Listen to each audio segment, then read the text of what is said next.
सुप्रभातम विद्यार्थियों, आज हम छंद की मात्राओं पर चर्चा करेंगे, अध्ययन करेंगे।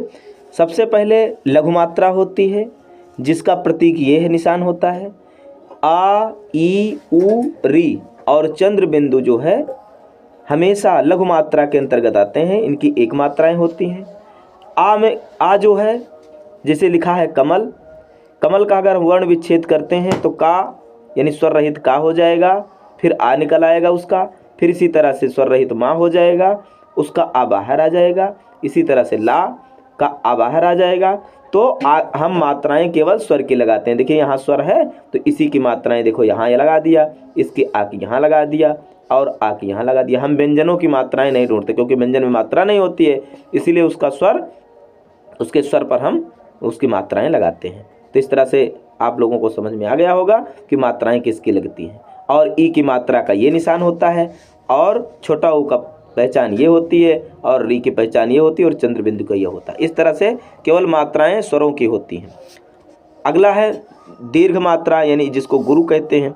गुरु का प्रतीक ये है, इसकी दो मात्राएं होती हैं क्योंकि इसमें जो है छोटा और छोटा बड़ा मिलाकर, छोटा और छोटा मिलाकर के बड़ा बना है, यानी इसमें कुल मिलाकर के इसमें दो मात्राएं लगती हैं। इसी तरह छोटी छोटी मिलाकर के बड़ी और इसी तरह से बड़ा ऊ और एक की भी दो मात्राएं लगती हैं, आए की, ओ की, आओ की, अंग और आहा। अर्थात ये बिंदु जहाँ लगे मिले वहाँ पर भी विसर्ग ये जो है गुरु हो जाएगा और आहा का भी गुरु हो जाएगा। और इसी तरह से देखिए इसका प्रतीक ये चिन्ह लगा हुआ है, ये मात्राएं लगी हुई हैं।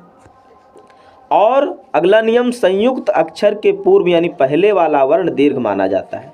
जैसे कच्चा, यहाँ देखिए आधा चा है तो आधा चा पे कोई मात्रा नहीं लगी क्योंकि ये स्वर रहित है, तो इसके पहले वाला वर्ण दीर्घ हो जाता है, यानी का दीर्घ हो जाएगा। है तो इसमें कोई मात्रा नहीं लगी लेकिन ये दीर्घ हो जाएगा। ये नियम है, संयुक्त अक्षर के पूर्व यानी पहले वाला वर्ण दीर्घ माना जाता है। इसी तरह से दूसरा नियम है, अगला नियम, हलंत से पूर्व का वर्ण दीर्घ होता है। जैसे राजन, राजन में ना नीचे हलंत लगा है तो इससे पहले का वर्ण दीर्घ हो जाएगा, गुरु हो जाएगा। तो यहाँ ये भी गुरु हो गया और रा भी गुरु हो गया, यानी ना पे कोई मात्रा नहीं लगेगी। धन्यवाद।